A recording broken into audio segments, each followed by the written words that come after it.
Bonjour à tous, bienvenue au séminaire en ligne Tronico. Nous espérons que vous avez réussi à vous connecter grâce au lien que nous vous avons envoyé. Alors tout d'abord, bienvenue. Ce deuxième séminaire sur le thème « Comment optimiser le brasage en vague d'une carte électronique du design à la maîtrise du procédé » sera aujourd'hui animé par Frédéric Gaborio. Bonjour Frédéric. Bonjour Virginie. Je suis Virginie Marchand, directrice marketing de Tronico. Et donc Frédéric travaille chez Tronico depuis 20 ans maintenant. Oui, tout à fait. Voilà, tu es expert procédé depuis 15 ans, ce qui sous-tend que tu es un technologue dans le service des méthodes, process et industrialisation. Et donc, tu es à la fois support dans les ateliers, ça c'est important de le préciser, sur le terrain, responsable de la qualification du brasage des produits et également en charge du suivi des moyens. Alors, quelques petites règles. Tout d'abord, aujourd'hui, vous nous voyez intervenir sans masque, puisque chez Tronico, nous avons la chance de produire et commercialiser des tests salivaires, EasyCov. Donc, nous nous sommes testés tous les deux avec Frédéric ce matin. C'est pourquoi on peut s'autoriser à échanger avec vous sans masque. Bien, peut-être que nous nous remettrons au fur et à mesure du webinaire, mais en tout cas, c'est surtout pour favoriser la bonne compréhension pour vous. Je vais me permettre de rappeler quelques petites règles de bon fonctionnement pour que le webinaire se passe bien. Donc, pendant la durée du webinaire, qui va durer 1 heure, il y aura des questions-réponses. Ces questions-réponses sont disséminées au fur et à mesure de la présentation de Frédéric. Comme vous le voyez, donc, comme je le rappelle pour ceux qui se connectent, nous interviendrons sans masque puisque nous avons réalisé le test salivaire et qu'il était négatif ce matin. Vos micros sont par défaut désactivés. On vous remercie de couper vos caméras. Ça, c'est pour ménager la bande passante parce que vous êtes nombreux à vous être connectés aujourd'hui et à vous être inscrits. Plus de 100 participants, donc merci, nous en sommes ravis. Vous allez pouvoir poser vos questions au fur et à mesure de la présentation de Frédéric. Pour cela, il suffit que vous alliez dans le chat et que vous puissiez noter vos questions. Elles seront relevées au fil de l'eau par mes collègues et donc on y répondra entre chaque chapitre. Alors, on va vous faire une présentation rapide de Tronico. Tronico, comme vous le savez très certainement, est une entreprise à la fois EMS et ODM, traditionnellement dans le secteur de l'aéronautique. Et nous avons cherché à nous diversifier, comme vous pouvez le voir, dans différents marchés. Tout d'abord, l'électronique de puissance, dans le secteur des transports et de la mobilité électrique et hydrogène. Dans le médical, donc dans ce qui relève des dispositifs médicaux hautement critiques, le spatial ou la défense. Et nous avons aussi une activité d'ingénierie de composants qui vous a été présentée lors du premier webinaire. Nous sommes implantés en France et au Maroc, à Saint-Philbert-de-Bouenne en Vendée. Nous intervenons depuis Saint-Philbert. Et nous avons aussi nos collègues au Maroc. 12 000 m² de surface de production sur ces 2 sites, avec en tout 700 collaborateurs, avec un certain nombre d'ingénieurs, notamment dans les 2 bureaux d'études qui sont implantés sur les 2 sites. Nous avons émargé l'année dernière à 70 millions d'euros de chiffre d'affaires avec une certaine attrition du fait de la crise Covid qui a fortement impacté, comme vous le savez, le domaine aéronautique. Pour aller plus loin, si on devait résumer les facteurs clés de succès de notre activité chez Tronico, donc c'est notre intervention sur des marchés de haute fiabilité grâce à un bureau d'études pluridisciplinaire, une logistique aguerrie de manière traditionnelle dans les sociétés de production, donc avec un plan industriel et commercial, un plan directeur de production, un savoir-faire très singulier qui est le test de composants avec l'activité de Thème Component, des activités dûment représentées aujourd'hui par Frédéric, méthode, procédés et industrialisation qui sont au cœur du succès de nos produits ou des produits de nos clients. Tout un service de test et de banque test avec l'activité Thème Test.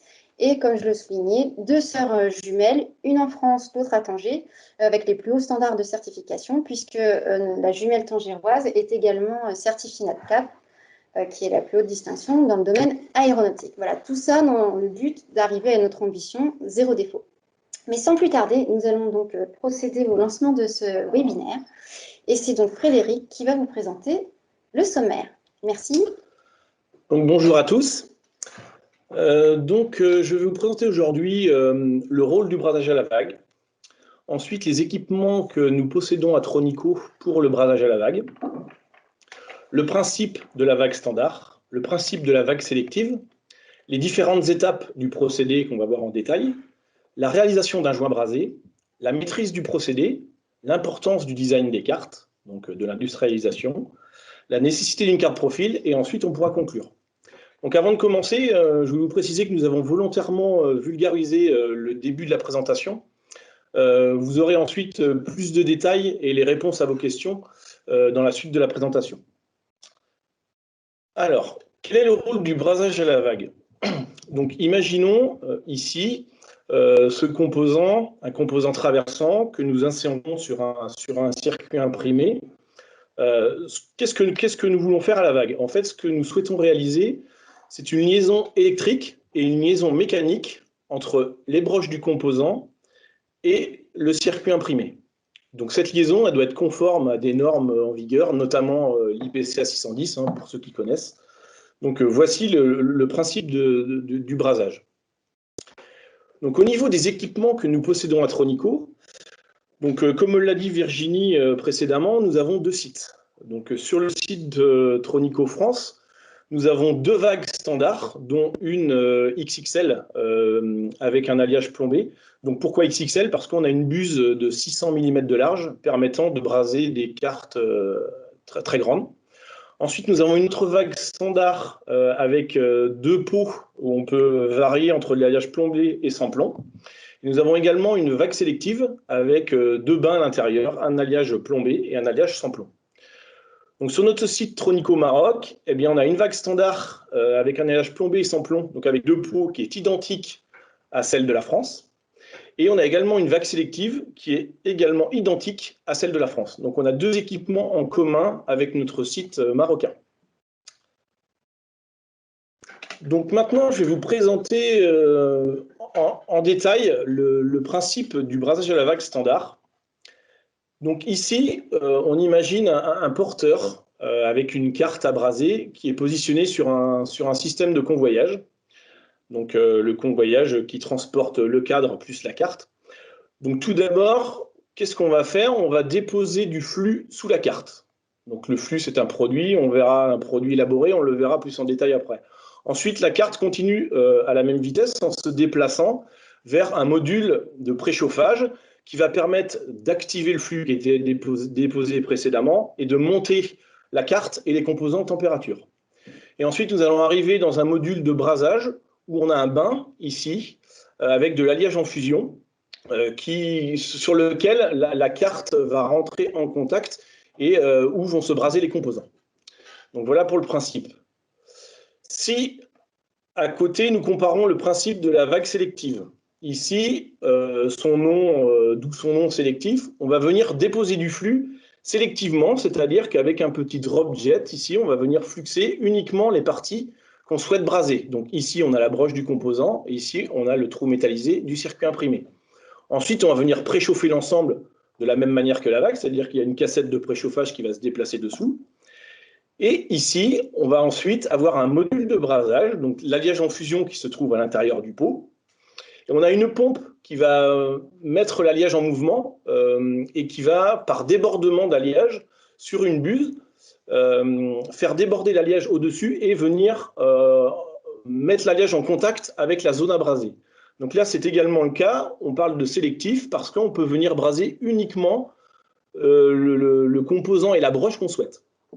Donc voilà le principe assez succinct du brasage à la vague sélective. Donc si on rentre un petit peu plus dans le détail, donc les différentes étapes, on a le fluxage tout d'abord. Donc le fluxage, qu'est-ce que c'est? Eh bien on va déposer un produit qui s'appelle du flux. Donc c'est un produit chimique élaboré qui a pour rôle de décaper les zones à braser et de les protéger une fois qu'il est activé. Donc l'objectif du fluxage, c'est de déposer la bonne quantité et de manière homogène sur la carte. Donc ici, sur les photos que vous voyez, on peut voir, donc, ces deux photos, ce sont des fluxeurs de vagues. Donc ici, on a un fluxeur spray qui se déplace sous la carte lorsque la carte passe sur le convoyage. Et ici, on a un fluxeur mousse. Donc, les fluxeurs mousse, nous l'utilisons principalement à Tronico pour un flux résineux, qui, en fait, la mousse est créée par un tube poreux dans lequel on injecte de l'air et ça transforme le flux liquide en mousse. Et ici, sur le côté, on voit le fluxeur de la vague sélective, donc qui est un drop-jet. Donc, c'est un petit orifice d'une centaine de microns. Et on vient avec un jet fluxer uniquement les zones qu'on souhaite sur la carte. Donc voilà le principe du fluxage.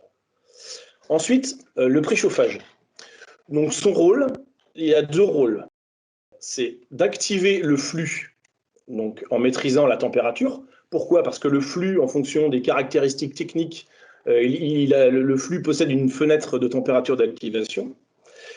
Et son deuxième rôle, le préchauffage, ça va être de monter la carte en température et les composants pour éviter les chocs thermiques entre la fin du préchauffage et lorsque la carte passe sur le bain d'alliage en fusion.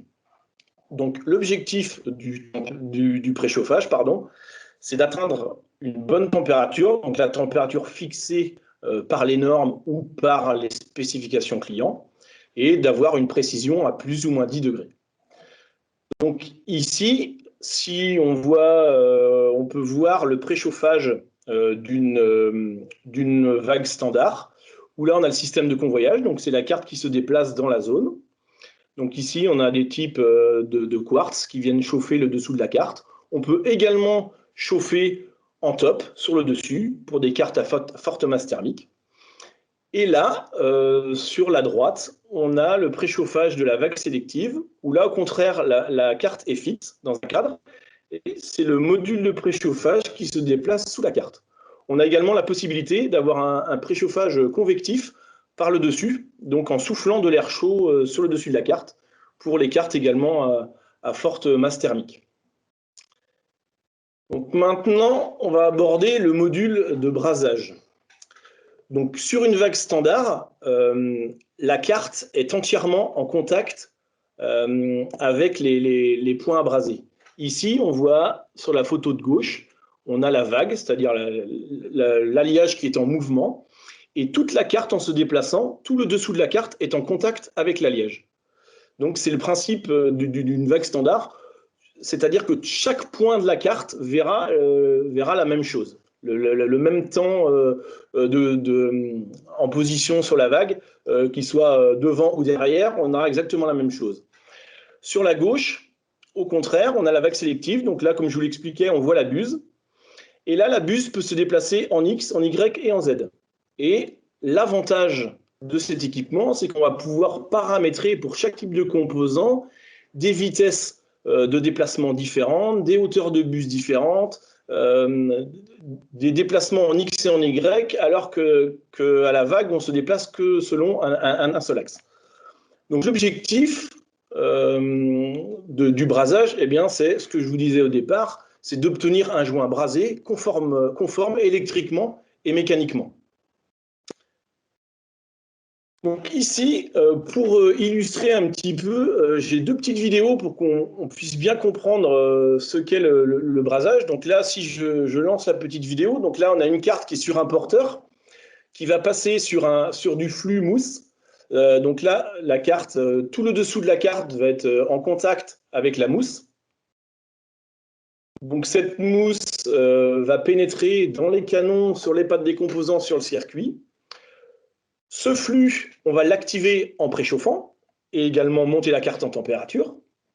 Et ensuite, une fois que la carte sort du préchauffage, elle va passer sur l'alliage en fusion, où là, on va voir les remontées d'alliage qui se forment sur les composants. Donc là, je ne sais pas si vous voyez sur la vidéo, mais on a l'alliage qui remonte pour former le joint. Donc voilà le principe de la vague. Donc c'est la carte qui se déplace et elle se déplace à la même vitesse du début jusqu'à la fin du procédé. Donc ça c'est pour la vague standard. Pardon. Voilà.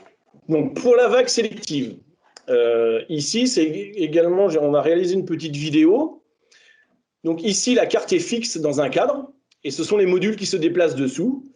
Donc là, on voit le fluxage qui est réalisé sous la carte, sur les zones abrasées. Donc là, on voit le flux qui mouille sous les zones abrasées. Ensuite, on va avoir le module de préchauffage qui vient se placer sous la carte. Donc de la même manière, il vient activer le flux et monter la carte en température ainsi que ses composants. Une fois l'opération terminée, eh bien, le module de brasage va se déplacer à son tour sous la carte. Et vous allez voir que la hauteur, donc voilà, les hauteurs, les vitesses de déplacement, on peut les paramétrer composant par composant. D'où l'intérêt du brasage sélectif. Donc sur les machines de Tronico, l'intérêt, c'est surtout d'utiliser ce brasage en détail. Et ici, on va même voir quelque chose que je voulais vous montrer quand on parlait du flux qui protège les composants et les pastilles. On voit ici ce dépôt blanc. En fait, c'est le flux, une fois activé, il protège les parties abrasées et ça évite que ces parties se réoxydent instantanément. Donc là, on le voit nettement, il est brûlé, ce dépôt, ce qu'on appelle le résidu non volatile, est brûlé instantanément par l'alliage en contact avec la vague, avec la carte, pardon. Donc voilà pour cela. Pardon. Donc ensuite, je vais vous parler de la réalisation d'un joint brasé. Donc qu'est-ce qu'un joint brasé concrètement? Pour qu'on comprenne bien, j'ai fait plusieurs petits dessins donc, que je vais vous présenter. Donc ici, on imagine un métal de base qui est du cuivre ou du nickel selon les circuits imprimés. Hein. Donc c'est une matière plutôt solide sur laquelle on va appliquer un alliage en fusion qui est plutôt liquide. Donc qu'est-ce qui se passe? Eh bien, on a l'alliage, on a un des composés de l'alliage, notamment l'étain. Souvent, on a de l'étain dans les alliages, que ce soit en ROHS ou en plombé. Eh bien, il y a une zone qui se crée, c'est-à-dire que l'étain va pénétrer dans le métal de base et va réaliser une zone d'accroche qui s'appelle le composé intermétallique. Donc, ce composé intermétallique, il est réalisé par le temps de contact sur la vague entre le circuit, les composants et l'alliage en fusion. Donc, si on imagine un composant, donc ici, on a le circuit imprimé, les pastilles donc de cuivre ou de nickel. Ici, on a la broche du composant. Eh bien, il y a deux intermétalliques qui se créent. Un intermétallique entre le métal de base du circuit et l'alliage, et un autre entre la broche du composant et l'alliage. Et cette liaison, eh bien, c'est une liaison électrique et mécanique qui est matérialisée par le joint. Donc voilà, donc ici, si on veut comprendre la structure interne d'un joint, donc je vous ai mis en photo des coupes que nous avons réalisées sur des joints. Donc ici, une photo zoomée, un peu zoomée d'un joint. Donc on a coupé, donc ici on a la patte du composant, le circuit imprimé avec le canon qui est présent dans le circuit imprimé. Et ici, on a l'alliage. Donc ici, si on veut représenter notre métal de base comme sur les schémas précédents, eh bien ici, on a la broche du composant.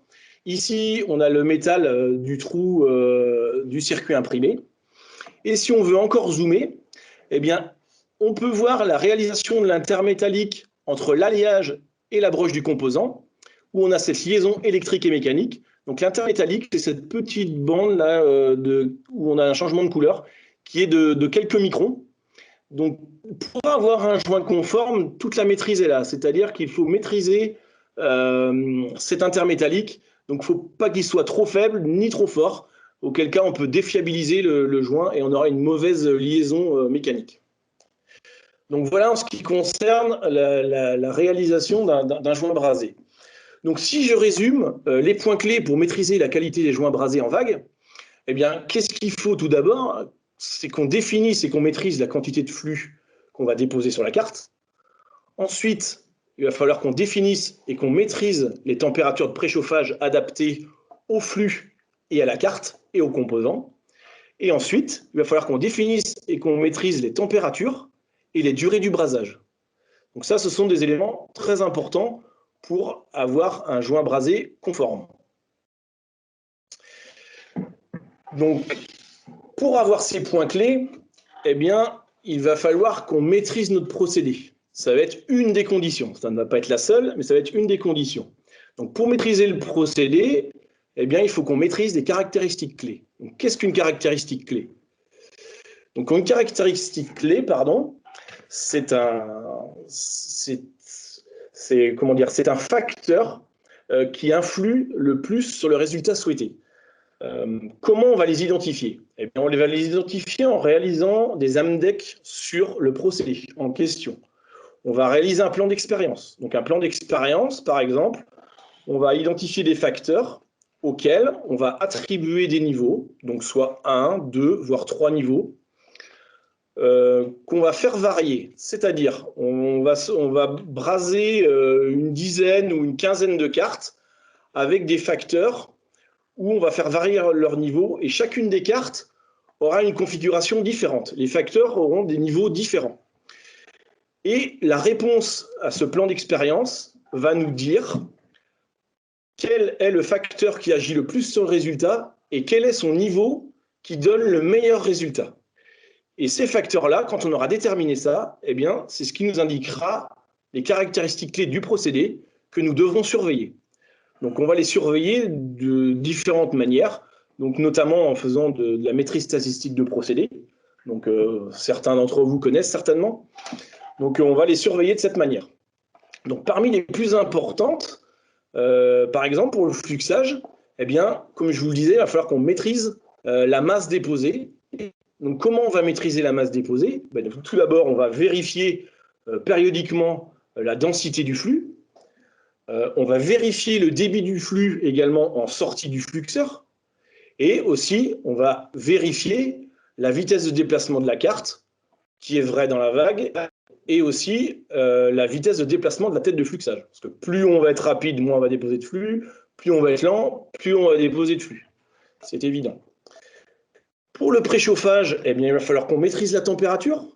Donc, périodiquement, comment on va le faire? Eh bien, on va mesurer la répétabilité du temps d'exposition, c'est-à-dire le temps, si on a paramétré 90 secondes de temps de préchauffage, on va vérifier que ce temps ne varie pas à plus ou moins 10 secondes. On va également vérifier la stabilité des préchauffages en top et en bottom, donc leur température. Si on paramètre 180 degrés sur une résistance, on va vérifier qu'elle donne bien 180 degrés et non 150. Et on va également vérifier la vitesse de déplacement de la carte. Donc ça, c'est seulement pour la vague classique. Parce que comme je vous le rappelle, la vague sélective, la carte est fixe dans un cadre. Pardon. Pour le brasage, eh bien, les paramètres, les caractéristiques clés qui sont très importantes, ça va être la température de l'alliage en fusion. Donc ça, je dirais que c'est un réglage. Ce n'est pas un paramètre, c'est un réglage. C'est quelque chose qu'on va figer, la température de l'alliage. Il va falloir qu'on maîtrise le temps de contact.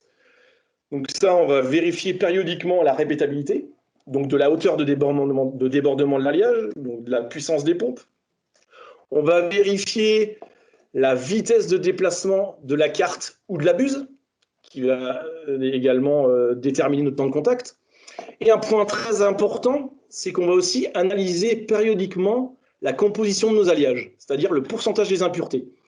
Pourquoi? Parce qu'il y a des impuretés qui peuvent générer des défauts, et on doit s'assurer par rapport à des normes que ces impuretés ne dépassent pas un certain pourcentage. Un exemple, dans un alliage ROHS, on va vérifier que le pourcentage de plomb est très faible, ne dépasse pas un pourcentage, pour éviter d'avoir un point de fusion abaissé au niveau de l'alliage. Donc voilà pour cette partie. Merci. Donc, je redonne la main à Virginie. Merci beaucoup pour ces belles explications. Donc, je regarde s'il y a des questions dans le chat, mais je ne crois pas a priori. Néanmoins, moi, j'ai une question. Alors, de quelle manière sont vérifiées les caractéristiques clés, s'il te plaît, sur le procédé vague? Alors, on a différents moyens. Donc, comment dirais-je, pour des températures classiques, par exemple la température de fusion d'un alliage, on a des capteurs qui sont présents sur la machine qui vont indiquer la température. Mais nous, d'une manière générale, pour vérifier et être certain de la bonne mesure, on va vérifier avec des appareils externes qui sont calibrés régulièrement. On va venir faire des mesures pour vérifier que la température déjà indiquée par la machine est la bonne et que la machine régule bien la température donnée. Pour, comment dirais-je, vérifier tout un tas de paramètres, c'est-à-dire la vitesse de déplacement de la carte ou des axes, le temps de contact de la carte, les préchauffages, eh bien là, on va passer une navette. Donc une navette, c'est une carte outil avec des thermocouples. Donc c'est pareil, c'est une carte qui est vérifiée chaque année, où on a adapté un profil dans la machine et on vient relever ce profil périodiquement, donc soit tous les jours, soit toutes les semaines, tout dépend des équipements. Et on va valider, c'est-à-dire qu'on intègre ça dans un logiciel, et si le profil est bon, eh bien, cela indique qu'on peut démarrer la production et que la machine est bien réglée et que tout est dans les clous. D'accord, merci. Voilà. Alors, il y a 2 questions dans le chat, donc je vais pouvoir te poser ces 2 questions. La première, comment garantissez-vous la position des composants durant le processus pour garantir la répartition homogène du joint? Alors, je me permets de relire. Comment garantissez-vous la position des composants durant le processus pour garantir la répartition homogène pendant du que tu joint? réfléchis à ta réponse, ce que je vais peut-être dire, c'est que nous intervenons, pour ceux qui sont arrivés plus tard, sans masque, parce que nous avons fait le test salivaire que nous produisons et commercialisons, EasyCov, tous les deux, et nous étions négatifs. Voilà, mais c'est pour que vous ayez une meilleure entente. Alors, du coup... Alors, les composants, donc quand les composants sont insérés, donc il y a déjà un contrôle réalisé après insertion pour les composants. Et également, on a des composants qui sont maintenus mécaniquement. Alors, soit on a des outillages avec des presseurs qui vont venir plaquer les composants pour éviter qu'ils bougent, par exemple pendant le brasage, ou alors on va venir avec un latex pelable, brider le composant en réalisant un petit pont sur le composant, notamment par exemple pour des résistances traversantes, pour immobiliser le composant et éviter encore une fois, que le composant puisse se déplacer lors du brasage et notamment lors de la solidification du joint. Ok. Une autre question, comment procédez-vous pour... alors, pardon, quelle est la périodicité des contrôles des bains suivant quelles normes? Alors, la périodicité des contrôles des bains, donc nous, on s'est figé aujourd'hui tous les trimestres. Alors, il faut savoir qu'il n'y a pas forcément de règles par rapport à ça. La norme, on utilise la norme JSTD 001,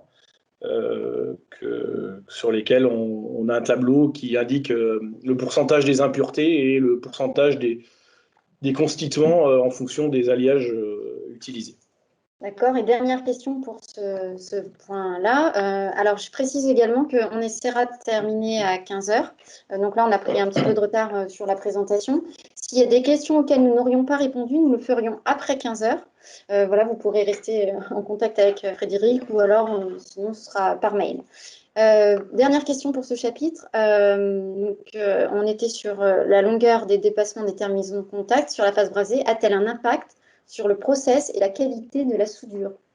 Alors, tout à fait. Cette question, je ne préfère pas y répondre parce que je vais y répondre après. Donc, effectivement, la longueur des broches, on va voir dans le chapitre du design, je vais vous expliquer qu'elle a un impact. Effectivement, et même notamment quand c'est trop court, c'est la même chose. Parfait. Donc, on va poursuivre. On va poursuivre la présentation. Merci pour vos questions. N'hésitez pas et comme je le disais, on répondra potentiellement à vos questions par la suite. Alors, donc, pour maîtriser, donc, pour maîtriser la qualité des joints brasés, eh bien, on a le design des cartes qui est très très important. Donc notamment toutes les contraintes qui sont liées au brasage à la vague, d'une manière générale, il faut les prendre en compte. Hop, pourquoi je n'arrive pas à passer? Pardon. Donc ici, je vous présente une carte qui est brasée en vague standard, mais cette fois-ci avec un cadre sélectif. C'est-à-dire que là, on laisse apparaître sous la carte que certaines zones qu'on souhaite braser, les autres étant masquées par le cadre. Donc sous le cadre, on imagine, il y a des composants CMS. Donc pour câbler un composant, par exemple celui-ci, le traversant, eh bien, on va développer un cadre dans lequel on va intégrer l'emplacement des composants CMS qui se trouvent sous la carte.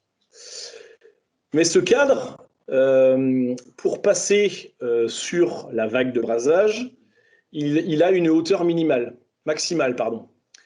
Et cette hauteur, elle ne doit pas dépasser, alors chez Tronico, c'est aux alentours de 7, voire 8, mais plutôt 7 mm.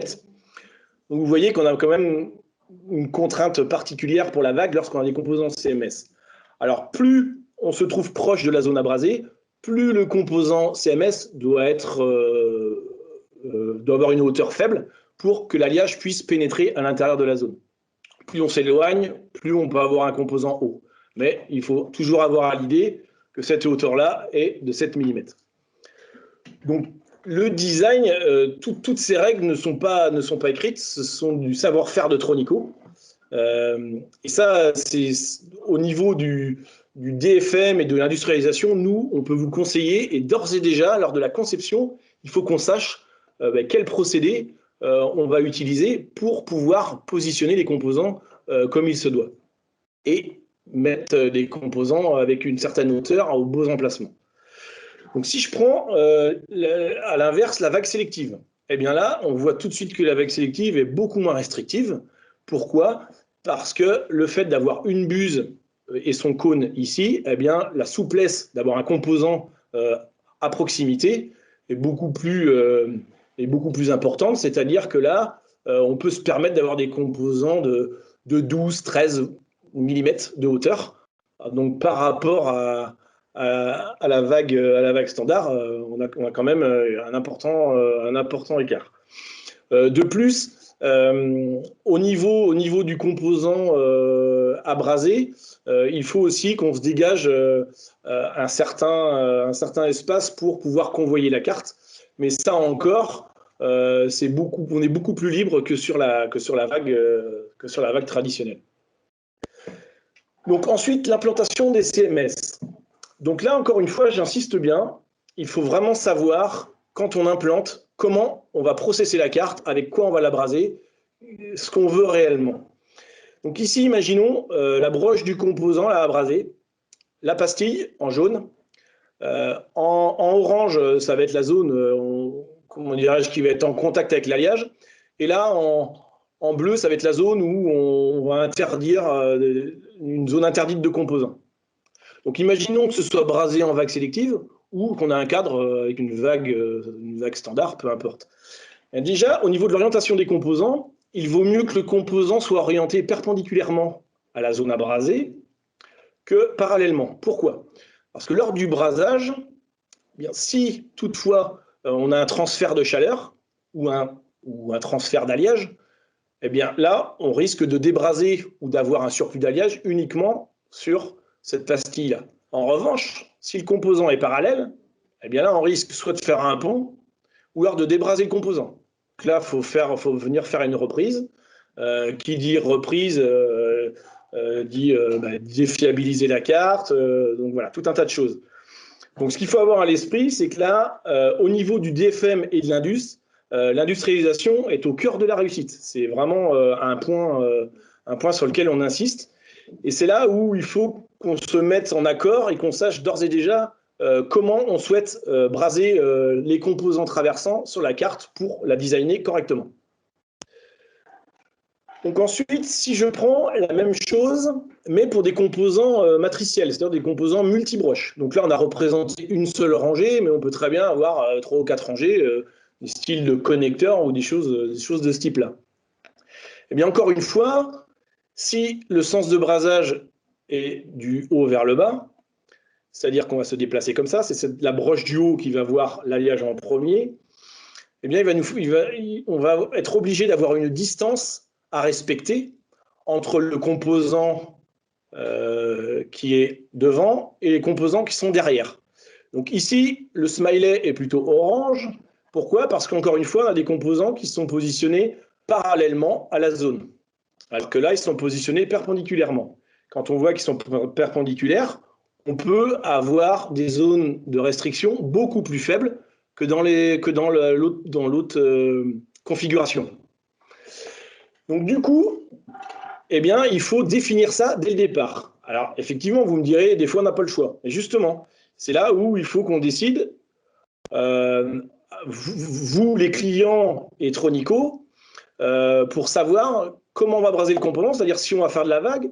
Si on va faire de la vague sélective, quel diamètre de buse on va utiliser. Donc en fonction du diamètre, on va définir ses distances, les hauteurs de composants qui peuvent être à côté de la zone à braser. Donc toutes ces choses, il n'y a pas de règle vraiment définie.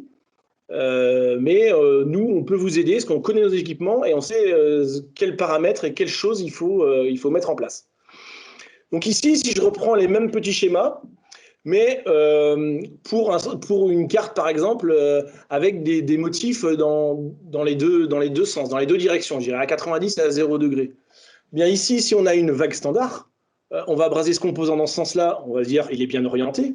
Par contre, ici, si on brasse dans ce sens-là, eh bien, on a tous les composants, il y a de fortes chances qu'on ait un amas d'alliage ici et qu'on ait un pont. L'avantage de la vague sélective, encore une fois, c'est que là, on va pouvoir braser dans un sens ou dans l'autre, en X ou en Y. Donc là, effectivement, dès le départ, il faut qu'on définisse quel procédé on va utiliser. Et nous, on est là pour vous conseiller, pour définir le placement des composants et l'orientation des composants, si toutefois ça a une importance pour vous. Donc, un autre point. Je voulais aussi vous présenter ce point-là, parce qu'on l'observe de plus en plus. C'est le diamètre des canons, des trous finis dans le PCB, par rapport au diamètre de broche des composants. Donc ici, on a une photo qui a été prise au rayon X. Donc si on voit ici le diamètre de la broche, eh bien, on peut voir qu'il est légèrement inférieur au diamètre du trou dans le circuit. Donc qu'est-ce qui se passe? Eh bien, ici, donc, on a exagéré les petits dessins. Si ce diamètre si c'est trop ajusté entre la broche de composant et le diamètre du canon, eh bien, lorsqu'on vient fluxer et qu'on vient préchauffer, le flux a du mal à s'évaporer, donc on va avoir des poches de gaz, et même l'alliage va avoir du mal à bien mouiller et à créer cet intermétallique entre la broche et entre le canon. Donc c'est pour ça qu'on voit sur les photos toutes ces petites, je dirais des petites grappes de vide d'air blanc. Et donc ça pose des soucis. Et parfois, on obtient des soudures et des brasures non conformes, pour lesquelles déjà on est obligé de faire du rayon X, donc pour vérifier, parce qu'on a déjà des doutes.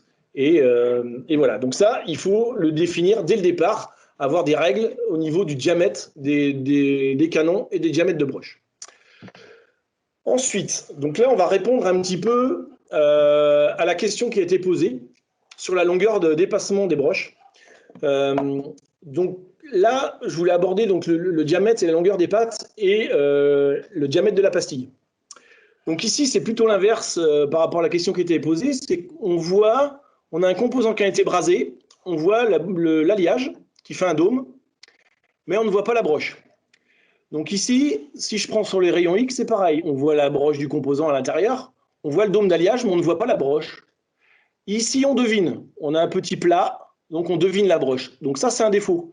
Si, lors du contrôle visuel, l'opérateur ne distingue pas la broche dans la brasure, eh bien, c'est considéré comme un défaut. Donc on est obligé de faire des contrôles supplémentaires.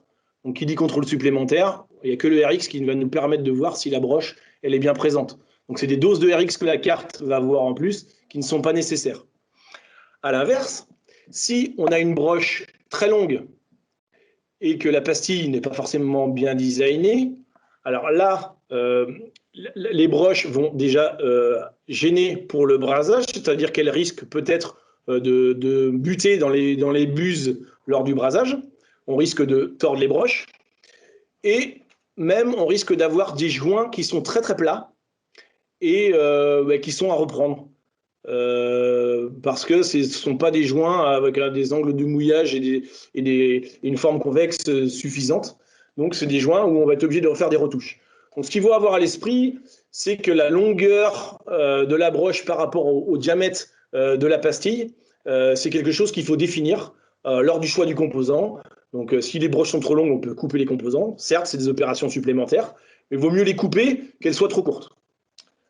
Voilà. Donc, aussi, je voulais vous inviter dans le choix des composants, où on peut aussi vous conseiller. Là, on a un composant où les contacts ne sont pas obturés, donc sous le composant. Donc là, on le voit clairement. Donc, qu'est-ce qui se passe? Donc là, c'est une carte qu'on a brasée en wax sélective. Donc, on vient la braser et malheureusement, on a de l'alliage qui remonte dans les contacts. Donc là, autant dire, on perd toute l'élasticité du contact et également, on va avoir des problèmes d'insertion du connecteur mâle. Donc vous allez me dire, oui, mais on peut ajuster le process et minimiser le temps de contact. Sauf que là, si on voit déjà, ici, on doit avoir une pastille qui est peut-être reliée à des plans de cuivre plus épais, où on n'arrive pas à remonter totalement.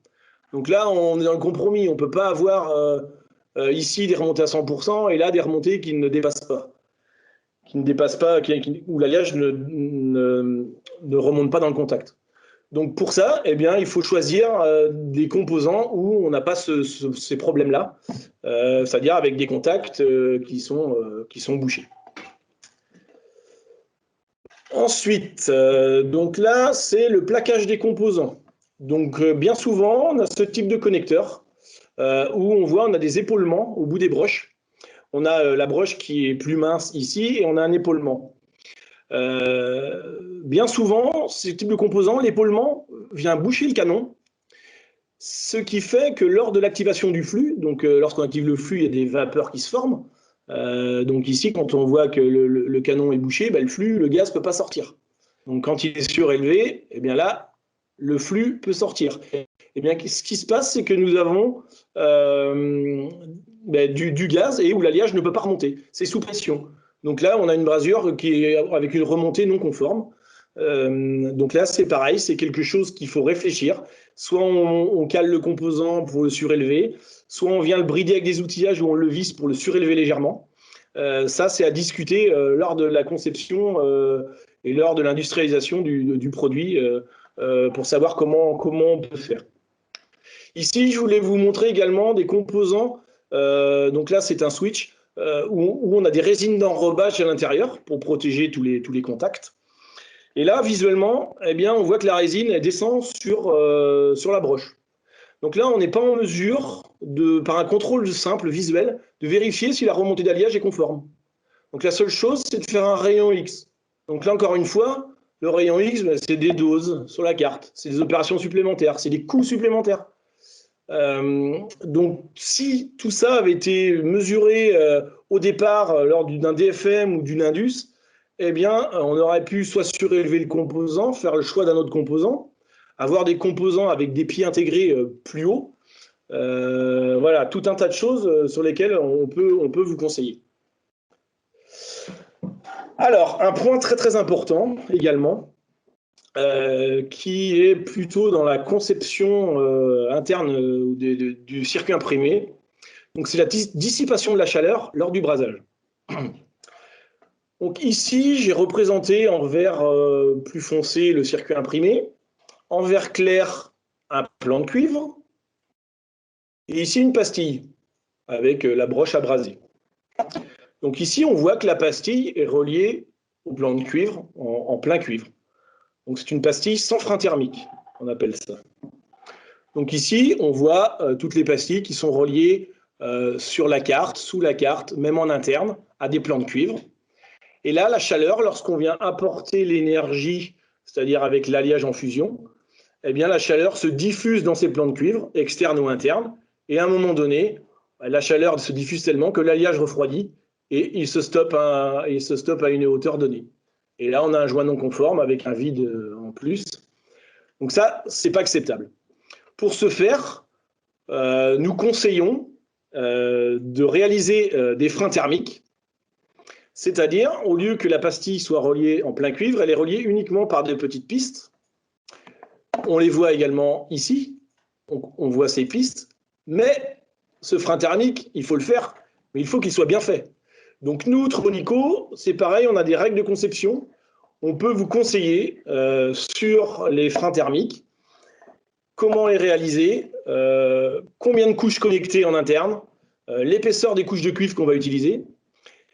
Mais parfois, à Tronico, on a un exemple, on est obligé d'utiliser des pastilles plein cuivre pour passer des forts courants. On a un exemple, on a des cartes où on passe 60 ampères, on n'a pas le choix que de le passer dans une pastille plein cuivre.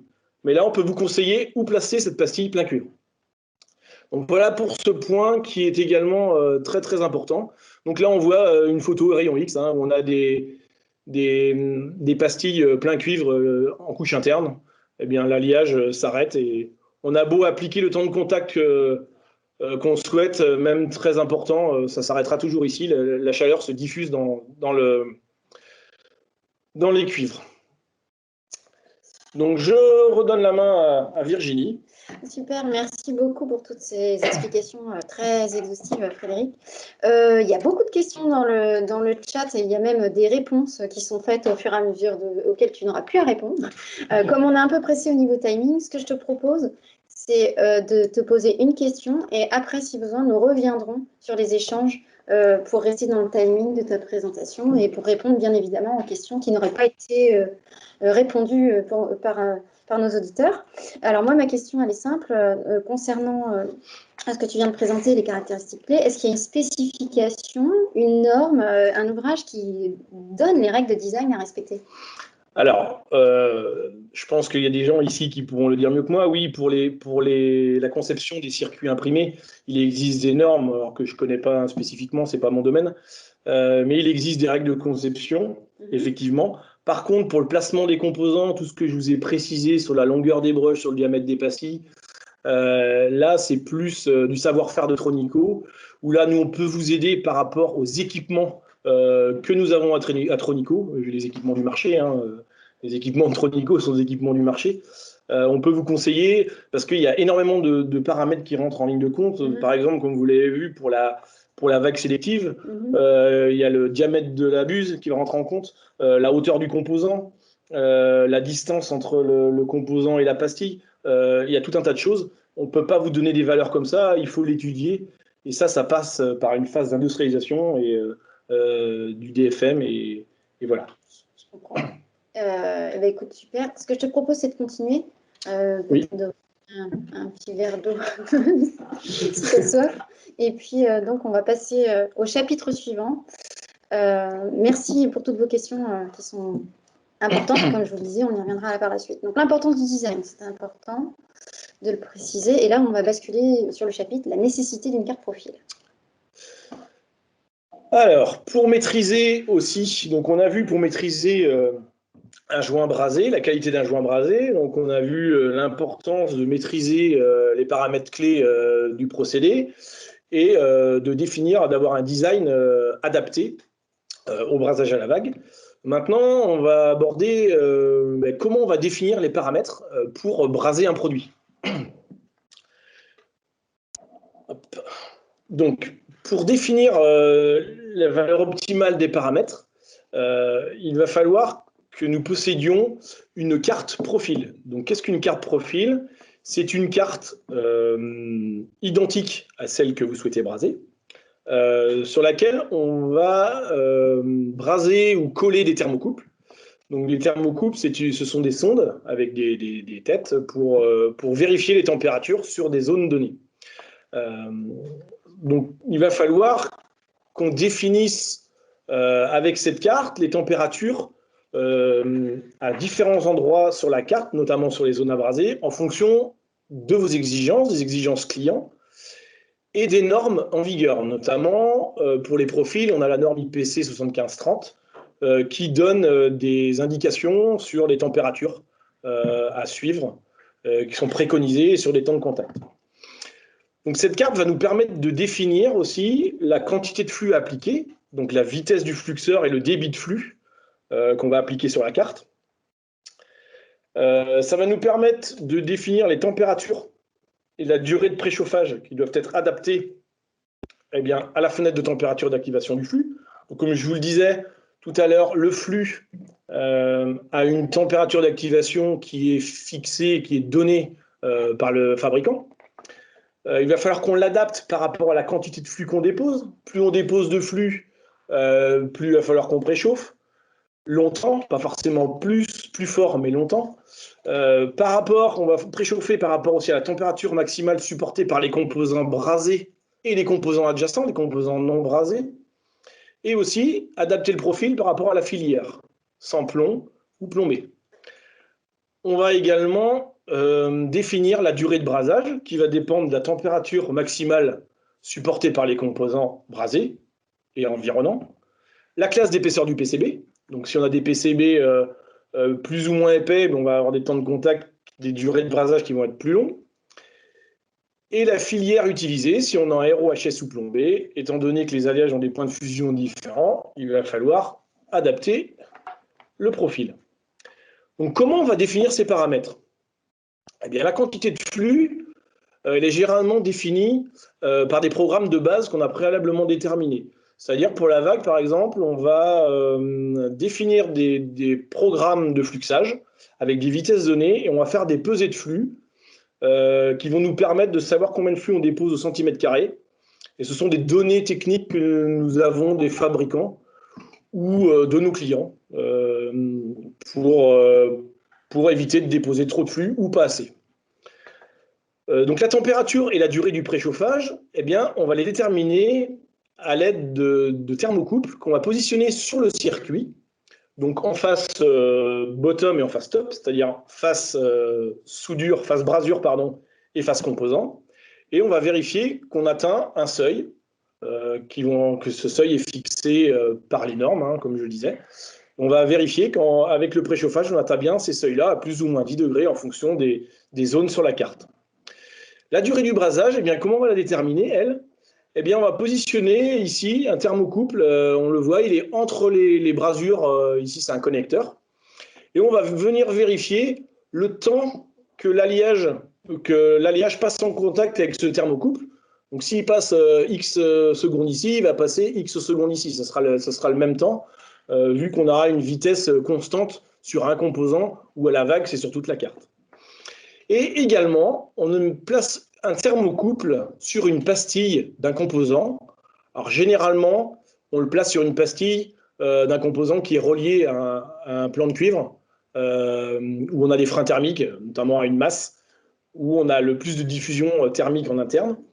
Et on va vérifier que la température de ce thermocouple, la température de la pastille, arrive bien à une température au-delà de la température de fusion de l'alliage.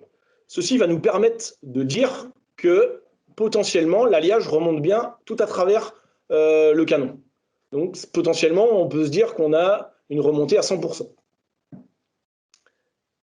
Donc ici, je tenais à vous montrer un exemple de profil. Donc on a les trois étapes, les trois phases distinctes. Donc on a la zone de fluxage ici. Donc là, on vient fluxer le composant. Le préchauffage, où là, on voit bien les trois courbes. Donc les quatre courbes, c'est 4 thermocouples où on voit bien la montée en température progressive. Donc ici, le préchauffage dure 90 secondes, où on vient atteindre un plateau qui se situe aux alentours des 120 degrés. Hein. Donc c'est un profil en plombé. Donc ce sont des préconisations de la norme. Et ensuite, on arrive dans la zone de brasage. Donc là, si on prend la courbe rouge et la courbe verte, ce sont des thermocouples qui se trouvent face brasure et qui vont rentrer en contact avec l'alliage. Donc ici, on voit que l'alliage est en contact sur ce thermocouple pendant 2,3 secondes et sur l'autre 2,6 secondes. Donc ça nous permet d'avoir un temps de contact et de le maîtriser. Ensuite, ici, la courbe bleue et la courbe noire, eh bien, c'est le thermocouple placé sur la pastille d'un composant, face composant, et ça va nous permettre d'avoir la température maxi. Donc ici, on a 227 degrés, ici 228 degrés, et on voit que cette température est nettement supérieure à la température de fusion de l'alliage, qui est de 183 degrés. Donc potentiellement, on peut se dire qu'ici, notre brasure remonte à 100%. Donc là, on a adapté nos paramètres machine pour avoir cette courbe qui correspond à la norme que nous utilisons ou à la spécification du client en question. Donc voilà pour la nécessité d'une carte profil. Je redonne la main à Virginie. Alors, beaucoup de questions dans le chat, donc on y reviendra. Déjà, tout d'abord, une première question. Est-ce que pour une carte profil, il est nécessaire de câbler tous les composants ou simplement les composants brasés à la vague? Alors, pour une carte profil, ce qu'il faut avoir à l'esprit, c'est que pour définir les températures, comme je vous l'ai indiqué, il faut avoir la carte la plus représentative possible de la production. C'est-à-dire qu'un maximum de composants est souhaitable et très fortement conseillé, parce que chaque composant a sa masse thermique, capte de la chaleur, et si ces composants ne sont pas montés et qu'on a un point à braser à côté, eh bien, il peut capter de la chaleur, et s'il n'est pas monté, eh bien, on verra une température sur le profil qui est plus haute qu'en réel, et une fois en production, on risque d'avoir des soucis de brasage. Donc, il est nettement conseillé d'avoir une carte complète. D'accord. Ça peut être, excusez-moi, ça peut être une carte rebutée, hein, qui n'est pas fonctionnelle, une carte HS que vous avez chez vous. Voilà, ça peut être. Mais il faut avoir un maximum de composants. D'accord, je comprends. Il nous reste 5 minutes à peu près, 4 à 5 minutes. Je propose qu'on déroule la fin de ta présentation, parce qu'il doit nous rester 4 slides.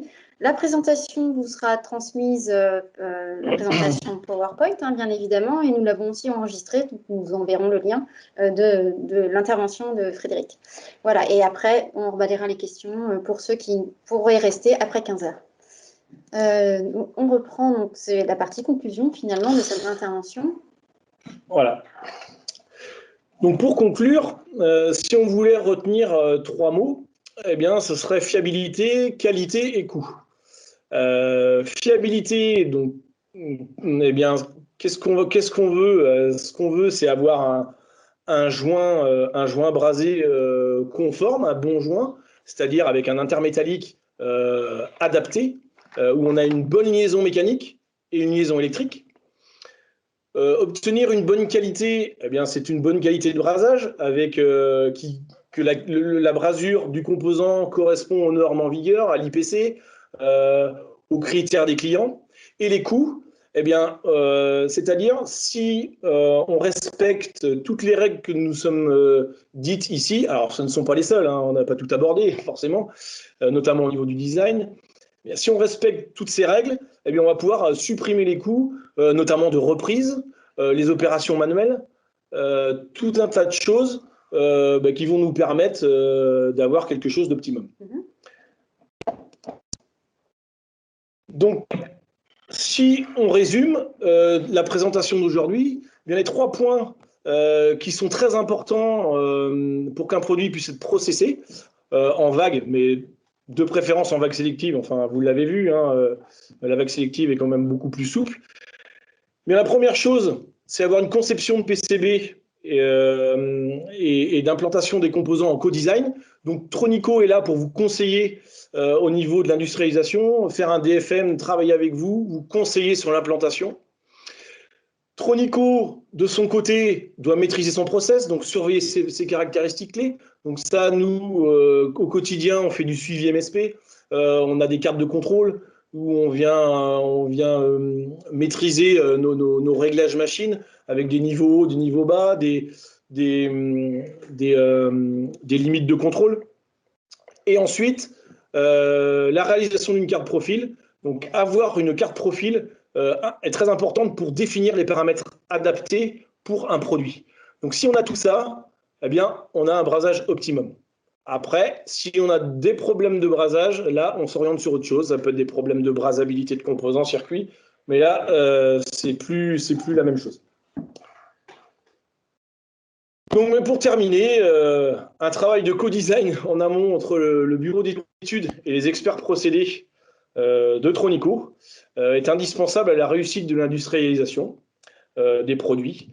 Donc, nos équipes du service méthode, process, industrialisation sont à votre disposition pour réaliser ce travail et qu'on puisse concevoir les cartes pour que cela puisse être brasé à la vague sélective, à la vague, mais également pour les autres procédés dont on n'a pas parlé aujourd'hui, comme le CMS ou bien d'autres.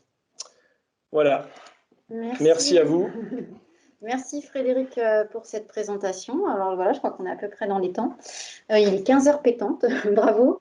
Par contre, on n'a pas répondu à toutes les questions. Donc pour ceux qui le souhaitent, nous allons pouvoir y répondre maintenant. Ce que je propose, c'est de revenir peut-être sur le chat et de les rebalayer pour être sûr que, hop, nous n'en oublions pas. Alors c'est à peine lisible par contre pour nous. Est-ce que vous pouvez remonter s'il vous plaît? On a toutes les questions là qui sont concaténées, c'est bon? Impeccable. Merci. Alors je te laisse les découvrir et puis comme ça tu pourras répondre au fur et à mesure. Alors, je peux savoir quelle est la vitesse recommandée de la buse au moment du brasage. Alors, je suppose que c'est pour le brasage à la vague sélective. Donc là, je dirais que là, tout dépend. On va adapter la vitesse du brasage, en fait, pour avoir un temps de contact souhaité. Déjà, au niveau des règles, plus le circuit imprimé est épais, plus on est autorisé à avoir des temps de contact importants. C'est-à-dire, on peut aller jusqu'à, pour du ROHS, par exemple, 10 secondes. Donc là, effectivement, on va pouvoir mettre des vitesses très lentes de buse. On peut descendre à 2 mm seconde, voire même 1 mm seconde, sur des composants où on a, une grosse dissipation de chaleur. Pour des temps de contact, je dirais standard de l'ordre de quelques secondes, comme je vous ai montré là, on est plutôt sur du 4 mm seconde. Après, voilà, tout dépend ce qu'on cherche. Si on veut se caler sur la norme ou sur les spécifications de nos clients, ou sur nos exigences propres, hein, parce que nous, on conçoit aussi des produits, on a nos exigences. Mais là, pour répondre précisément à la question, c'est pas simple, c'est le temps de contact qui va définir la vitesse de la buse. Ensuite, avez-vous un retour d'expérience positif sur le brasage d'un connecteur au pas de 1,27 en vague sélective? Recommandation, diamètre pastille et longueur de broche. Donc oui, sur ce type de connecteur, nous, c'est des choses qu'on fait tous les jours. Après, comme ça, je ne peux pas vous donner de valeur. Il faut qu'on analyse enfin, il faut qu'on analyse la longueur. Enfin, il faut qu'on regarde tout un tas de choses. Je ne peux pas vous donner. On a des logiciels. Hein, je ne peux pas vous donner les éléments comme ça en direct. Je vous invite à nous solliciter pour avoir des précisions là-dessus. Je ne peux pas vous donner comme ça des valeurs. C'est aussi notre savoir-faire. Donc, il y avait la question sur un logiciel d'ailleurs, dans le chat, ouais. Justement, savoir si on utilise un logiciel, tu as bien dû répondre. Ensuite, quelle est la température dans le canon minimum à ne pas descendre en dessous entre la vague turbulente et la minaire sans plomb? Alors, donc ça, cette question, comment dirais-je, ce qu'il faut savoir, c'est quand on brasse des composants traversants, on n'est pas obligé d'utiliser la vague turbulente. On peut utiliser que la vague laminaire. Aujourd'hui, alors, à Tronico, on ne possède pas ça, mais il existe des vagues dites Wortmann où on peut s'affranchir, si la nécessité d'utiliser une vague turbulente, de s'affranchir de cette vague et que la vague Wortmann va pouvoir remplacer les deux. Sinon, pour répondre concrètement à la température, il faut éviter même qu'on descende en dessous de 200 degrés. Sinon, si la température se fige, enfin l'alliage se fige dès la première vague turbulente, si on redescend à 150 degrés, on n'arrivera pas à refondre l'alliage au deuxième passage. Et on le refondra en partie, mais on n'arrivera pas à atteindre, si la hauteur des 100% d'alliage dans le canon n'est pas atteinte dès la première vague, on n'arrivera pas à l'atteindre. Il faut éviter, surtout pour des alliages ROHS, où on est aux alentours de 220 degrés en point de fusion. Là, vous imaginez, ça fait déjà 70 degrés d'écart, c'est inatteignable. Donc, il faut plutôt qu'on soit aux alentours des 200 degrés.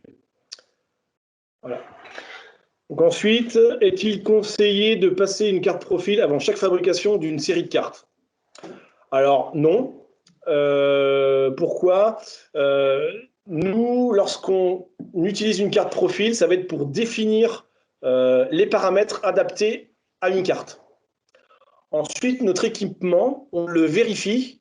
Avec la maîtrise de nos procédés, c'est-à-dire qu'on a, comme tout à l'heure je l'ai précisé à Virginie, on a une navette sur laquelle on a adapté un profil qui est plutôt dans la moyenne haute des capacités de la machine. On va le passer tous les jours et on va vérifier que le profil récupéré par cette carte outil correspond au profil de base qui a été réalisé. Donc pour les température de préchauffage, on s'est mis des limites hausses et des limites basses. Température d'alliage, pareil. Pour les temps de contact. Donc, si on vérifie que notre machine est stable, eh bien, inutile de passer une carte profil avant chaque série de cartes. La carte profil aura été utilisée pour définir les paramètres pour ce produit, et c'est tout. Voilà. C'est tout. Je pense qu'on a fait le tour des questions. Après, hein, s'il y a d'autres questions, on pourrait y répondre ultérieurement. Hein, c'est pas... Moi, je t'en pose une dernière. Alors, une dernière pour la route. Est-ce que la typologie des composants est importante lors de la conception de la carte?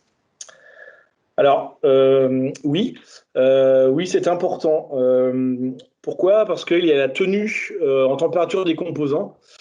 On voit encore aujourd'hui des composants où la température ne peut pas dépasser 100 degrés, par exemple. Température de fonctionnement. Donc pour un brasage en vague, c'est difficile, même si on ne préchauffe pas en top, difficile de ne pas dépasser 100 degrés. Donc ça, il faut l'identifier au départ. C'est des choses où on insiste. On a également des composants qu'on ne peut pas nettoyer. C'est-à-dire qu'on ne peut pas les immerger dans un bain de nettoyage. Aujourd'hui, toutes les cartes qu'on fabrique, on les nettoie dans des machines automatiques. Et les composants qui ne peuvent pas être immergés, eh bien, ils sont montés manuellement, en repiquage manuel, et nettoyés à la main. Donc ça, ce sont des opérations supplémentaires, ce sont des coûts. Bien souvent, même, on est obligé de vérifier quand le composant est plaqué et que le brasage manuel, c'est maîtrisé, mais pas à 100%. On est obligé de faire des rayons X, donc c'est des doses que la carte prend. Donc tout ça, il faut mieux le voir au démarrage. Et on a aussi des composants avec les finitions dorées, où là, retirer l'or, c'est une opération qu'on fait de plus en plus. Alors, on le fait beaucoup manuellement dans des bains, parce que l'épaisseur d'or est trop importante. Et si cet or se retrouve dans le joint brasé, eh bien on défiabilise le joint. Donc ça, c'est des composants. Si on a le choix entre un composant à finition dorée et un composant d'une autre finition, vaut mieux éviter pour éviter de faire ces opérations manuelles. Quoiqu'aujourd'hui, pour des composants CMS, par exemple, sur notre vague sélective, on a réussi à développer du dédorage sur les composants CMS en pâte 0,5. Donc c'est quelque chose qu'on maîtrise également. Mais c'est des opérations supplémentaires et des coûts qui sont inutiles si tout est pensé au démarrage. Eh ben, merci beaucoup pour toutes ces précisions, voilà. Frédéric. Ce que je propose, c'est que nous en terminions là pour aujourd'hui. Oui. Si d'éventuelles questions n'étaient pas répondues, n'hésitez pas à les poser directement à Frédéric. Je vais vous mettre tout de suite à l'écran en partage son adresse email pour que vous puissiez, si la technique veut bien se mettre à mon service encore une dernière fois. Voilà. Comme ça, vous allez pouvoir... J'espère, voilà, accéder à son contact mail. On vous remercie vraiment beaucoup pour votre participation nombreuse et de vos questions très intéressantes et multiples. Voilà, Frédéric se chargera de vous répondre à vos questions.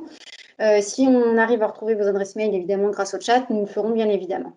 Je vous souhaite une excellente fin de journée et à très bientôt pour le prochain webinaire. Donc, le webinaire du mois prochain n'est pas encore tout à fait arrêté, mais vous recevrez une invitation pour participer à ce prochain webinaire Tronico, peut-être sur la stratégie de test et le design for test, mais nous attendons encore des contours, de définir les contours et la date exacte. Voilà, à bientôt, merci beaucoup. Merci beaucoup. Bonne fin de journée. Merci, au revoir.